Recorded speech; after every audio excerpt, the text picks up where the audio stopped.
Air New Zealand's Chief Executive Greg Foran. But what does this mean for a very, very troubled airline, Air New Zealand, who have major reputational and financial problems, it would seem, going forward, and who do seem to be losing a march to Qantas in terms of their international networks? Find out from our next guest, who is the head of research at Forsyth Barr, Andrew Bowley, and he joins us now. Andrew, thank you so much for joining us. Lovely to have you on the show. Pleasure, Michael.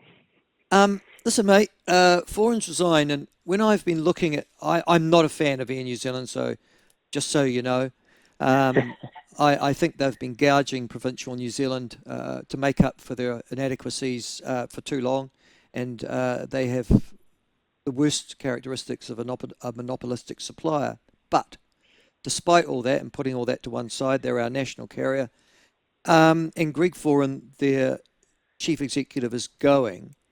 He's going at a time of some difficulty, and what I've been reading in the last 24 hours from those in the travel area and tourism area in particular is it won't be a lamented departure in the sense that they think there's a lot of stuff that Air New Zealand could and should have done and haven't, and they're rather hopeful that the next chief executive will.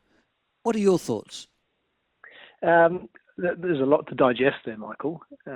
I think what you say is fair, but I'd caveat that in the sense that Greg has been thrown some pretty big left field influences during his tenure.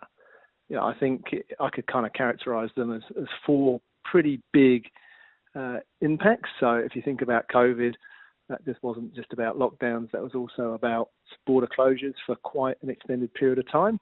Can I just say, Andy, very quickly, I understand what you're saying and respect it, but didn't every other Western international airline go through exactly the same thing? Yeah, absolutely. But not every single Western European airline also suffered a pretty extended recession like New Zealand has. So the demand profile of Air New Zealand's business has been well tested over the last 18, 24 months as we've come out of that COVID type impact.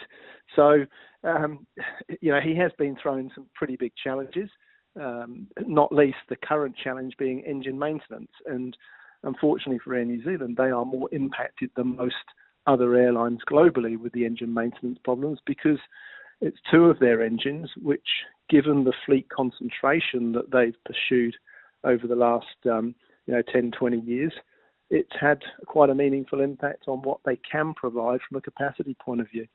Could you take me through that, mate? What are the engine issues that you're talking about, Andy? Is that the Pratt Whitney engines that have been recalled or have had problems with? Yeah, it's the Pratt & Whitney for short-haul aircraft, and then it's the Rolls-Royce, which is almost an extension of the challenges that Greg's predecessor incurred before COVID.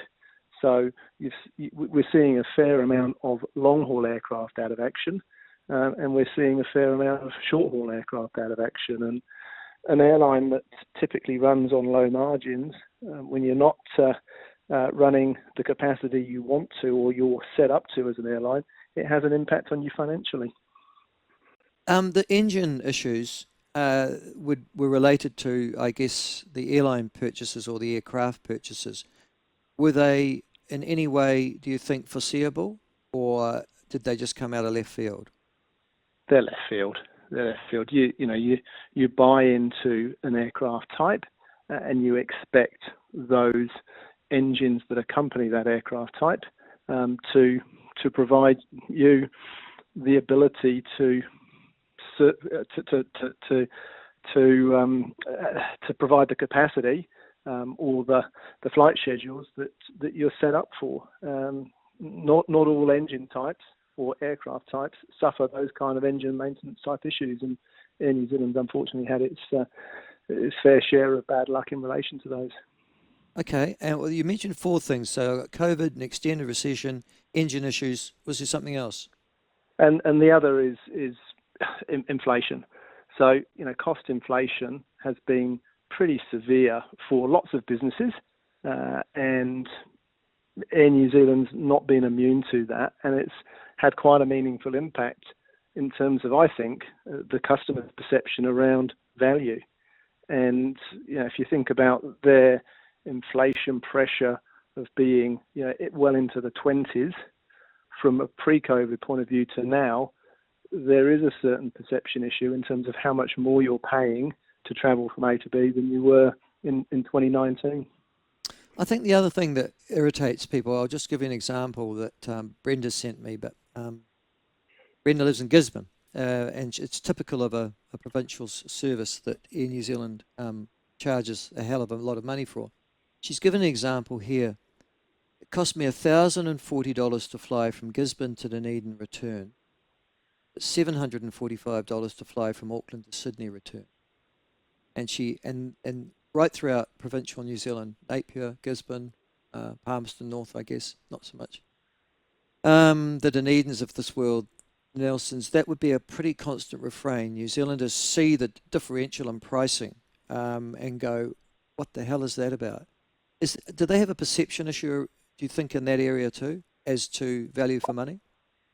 Oh, undoubtedly. Look, I sympathise with that particular situation. I can kind of understand why it costs more than $1,000 to travel that particular route in terms of the type of aircraft and the number of legs necessary to get from A to B, as opposed to much larger aircraft and arguably in a more competitive environment on the Tasman than what you get in regional New Zealand. Yeah, well, I think it's that competitive environment we're talking about, isn't it? Which drive prices down across the Tasman. But there is no competition on any of these provincial routes, so Air New Zealand can pretty much charge it. In fact, I think Foran or Greg Foran was on record as saying that they are going, he accepted that that's what they're doing. That's how they're making their money. Look, I won't deny that, but at the same time, I'm not sure they're making much money either. So from an airline profitability point of view, they're in a pretty challenged situation currently. Now, they don't tell us how much they make on regional versus how much they make on trunk routes in New Zealand versus how much they make on international services. But the whole piece is not particularly profitable at the moment.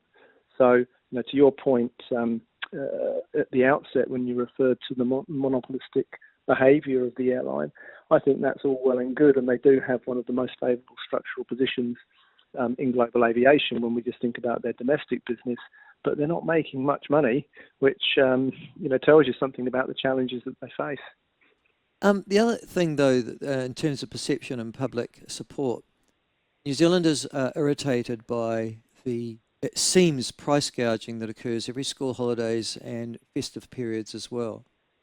And that irritates New Zealanders unbelievably, that they have to pay almost double during those times when they travel. Does Air New Zealand, I mean, we all know why they do it. It's their time when they can make some money and they know people have to travel and they're going to charge you for it and they're going to charge you big. But surely those reputational issues also make a difference. So if I am striking Air New Zealand doing that to me domestically, then I'm going to think twice about travelling on them internationally, aren't I? When I've got plenty of other competition. I think that's very fair. Yeah.